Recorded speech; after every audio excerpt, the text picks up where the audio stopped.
Hi guys, Jen here, and it's coming up on that time of year again. That's right, Christmas is coming.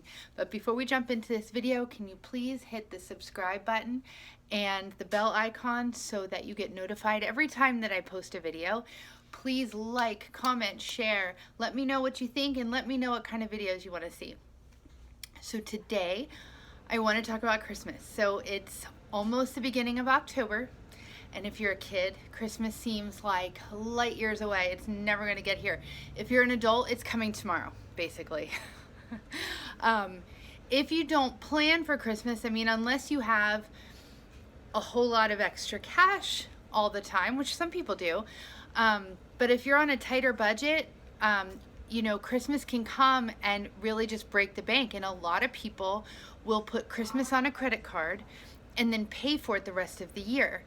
What I like to do is the day after Christmas, start saving for the next Christmas so that I'm not spending the whole year paying it back, but I'm spending the whole year preparing for the next one. Does that make sense? Okay, so the first thing that I do, which it may be a little late for you guys to start doing, but maybe something to think about for next year, is the very next paycheck after Christmas and every one after that, I set aside $50. My husband gets paid every 2 weeks, and $50 out of that every 2 weeks is basically not even missed. I mean, we would spend that, nickel and diming ourselves to death. So I set aside that $50. What I used to do was buy gift cards with it. So I would buy like Visa gift cards every paycheck. And then that way I wasn't tempted to spend them so much because I'd put them in a cabinet and kind of forget about them. The only problem with that, and some people can do that and it's great. The only problem I had with it was that, then you have to keep track of what the balances are when you go to pay. Like if there's only a little bit left, then they want to know how much left. It's just kind of annoying. But it was a good way to save money and keep me from spending it. If you have cash laying around, you're more tempted to spend it. So what I've done, I have several bank accounts and they're all for something different. So I have a Christmas bank account. So when the money goes in, I automatically just transfer that $50 right into an account. And I save that all year. So if I'm doing that twice a month, that gives me $1,200 in cash by the time Christmas gets here. So that's nice. So throughout the year, if somebody points out something that they like or I get an idea, I have the cash on hand to just go buy it and then I can set it aside.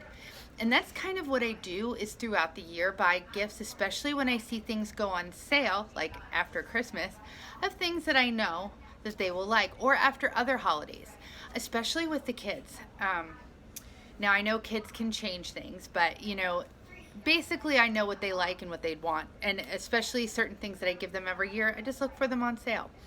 So the other way that I save is because I'm so strict about my grocery budget, because let's face it, $1,200, I'm going to backtrack.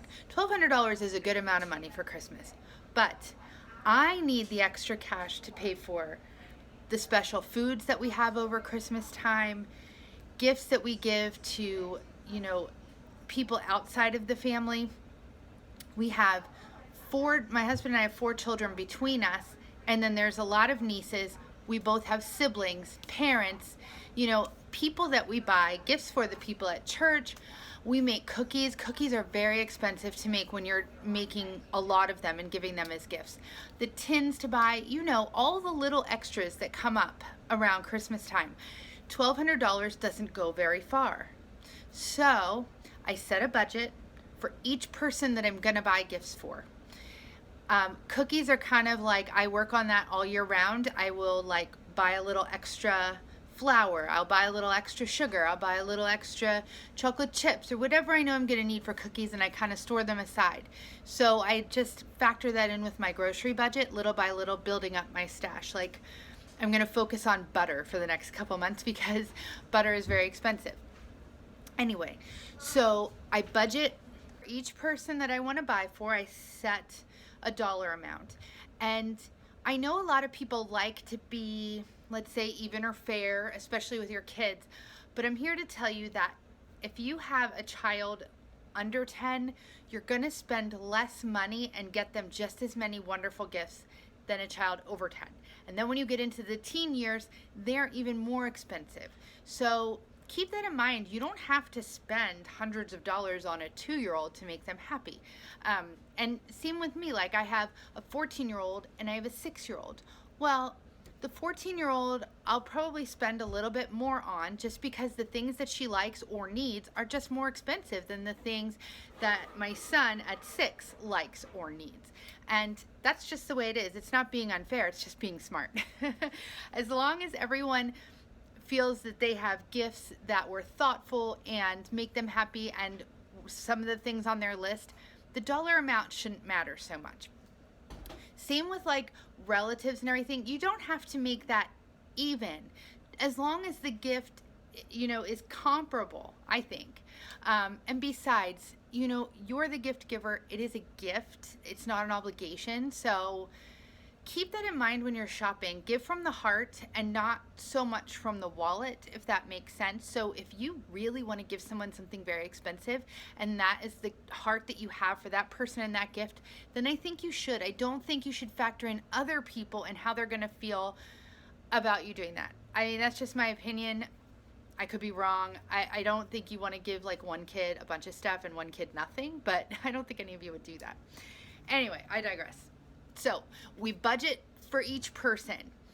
And then what I do is I buy when I see things with my saved money, or if I'm grocery shopping somewhere, say like Walmart or BJ's, or I don't know, anywhere that I could also buy a gift, I will factor that gift into my grocery budget. So a lot of times, like, I won't have to buy certain things. Like, let's say I want to factor in some gifts into my grocery budget for the week. I will just make less expensive meals that week, or I'll do a little more shelf cooking. If you guys don't know what that is, it's just, cooking from what you have at home. I'll do a little more shelf cooking and spend a little more money on other things at the store leading up till Christmas, even if it's just one item. Or even if it's putting stuff on layaway and paying it little by little out of your grocery budget, then it's almost like you never miss that money. So I'll do that. I also just make it a rule that I'm not going to put Christmas on a credit card. Now, I realize that some people maybe don't have the option, but if that's the case, I would be very leery as to how much I spend, because you don't want Christmas to cripple you for the rest of the year. It's very hard to get caught back up. It's very hard to get back on top of that. And that's not really a good gift to give anybody. So a couple of creative things that we have started to do over the years and has become a tradition are, number one, Mommy and Me days. So all of my kids get a Mommy and Me day, and I make these little coupons and I put them in their stocking. And they are good for one special day that they choose throughout the year, that it's just myself and that child doing something that they want to do. Now, I don't necessarily put a budget or a limit on that, but we will discuss it together and come to some conclusion. Like one year, they get smarter. Like we go to Disney for our Mommy and Me day. It's like, no, there's like no overnights. It's just a special day out, whether it be shopping and lunch, or going to the movies, or going bowling. One year we went to the trampoline park, things like that. And we always have like a meal out, just the two of us involved in all of that. Like Sean likes to go to the race cart or the go-karts or whatever. So we do that. Everybody gets a Mommy and Me day coupon. The other thing I do is I always budget a little bit of spending money to stick in their stocking as opposed to a gift. So it's changed over the years, the amount, because again, as they get older, money doesn't go as far. Mom. So the other thing that has become a tradition is that after Christmas and before school starts back up, we go on a shopping day, myself and the kids. We don't live near a mall per se, like the closest one is like an hour away. So we make a whole day of it and we go to a real mall and we go shopping and we have lunch at a Cheesecake Factory. That's our thing. So that's part of their Christmas gift, is that they get a little bit of cash or a gift card in their stocking in order to go shopping with. So when we have that special day, they have spending money. I'm not buying them anything, but I actually set aside spending money for myself too, so we can all have a lot of fun. shop the sales after Christmas. I also save up my credit card points because I do buy my groceries on a credit card and then pay it. I actually pay it before I shop. But that way I get credit card points and I buy like a gift card to the Cheesecake Factory, so lunch is paid for. See how that works? So I take my gift cards to the Cheesecake Factory and any other gift cards that I can get through my credit card, and we go shopping for the day. The other thing we always do is a family gift. Our family gift is always water park passes because they go on sale on Black Friday here for half price, and then we can use them all summer long, and that's what we like to do. So that is our family gift. And then we just have the kids know that they will get one big thing on their list. They will, on Christmas Eve, I always give them each a new pair of pajamas, some sort of stuffed animal, and a book to read. So they always get that on Christmas Eve, so I make sure I budget for that. They will always get some little stocking stuffers. They will always get some things that are necessities: underwear, socks, bras, like, you know, the maybe not so fun stuff, but the stuff that you need, that goes into my Christmas budget because that's their winter need. They will almost always, if they need a coat or need boots, will always get that, or shoes, necessity type items. So to me, those can come out of a budget that is for things that they have to have, but I get to wrap them and now they have more presents. See how that works? I shop sales all year, and I look for that. I start asking them, like, what is that special thing that they want? And if they happen to know, then I'm going to start purposely putting money aside towards that in addition to my Christmas budget, especially if they know the big item that they want. Like this year, I think the big item my one child wants is a Barbie dream house. So that's the big item that she wants. So I started setting aside money for that, and I'm watching for that before Christmas because Barbie Dream House is a big deal Christmas gift. Same with like bikes, the hoverboards. I'm trying to think, like anything like that you would think is for Christmas, try to buy it before Christmas or put it on layaway before Christmas because the price skyrockets at Christmas time and nobody wants to pay extra. Same with things like Instant Pots and mixers, like anything like that, pots and pans, anything that might be a big ticket Christmas item, they're going to go up. So keep your eyes out. Like, I know my husband probably thinks it's very unromantic, and maybe some of you guys do too, but I wanted one of those when they came out, the Ninja pressure cooker / air fryer thing that did it all. I wanted that year, but everybody wanted it that year, and I happened to see it on sale at Walmart well before Christmas, and I called my husband and I said, do you want to be done with Christmas for me? And he's like, yeah. And so I said, this is what I want, and here it is, it's on sale, there's one left. He goes, get it. And he wrapped it. I opened it on Christmas and I was all happy and surprised. But you know, I will give up the surprise in order to get exactly what we want at, more importantly, the best price possible. And you might not be like that, but I am. That is actually the gift to me, and it makes me happy. I'm trying to think.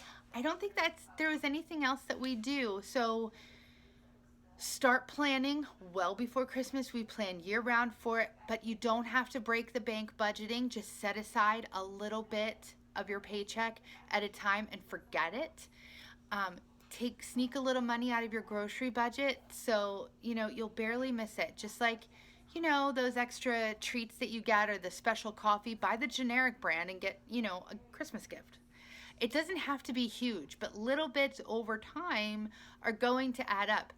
If you have credit card points, use them. Put them towards gift cards to go to stores that you know you're going to, like Marshalls. They always give them for Marshalls. You can get a lot of stuff for your gift cards at Marshalls, or break them up and use the gift cards as gifts, things like that. So I hope this helps you guys to have a more budget-friendly Christmas, or maybe even a debt-free Christmas, and see what a gift that is to your whole family. Thank you guys for watching, and I will talk to you soon. Bye.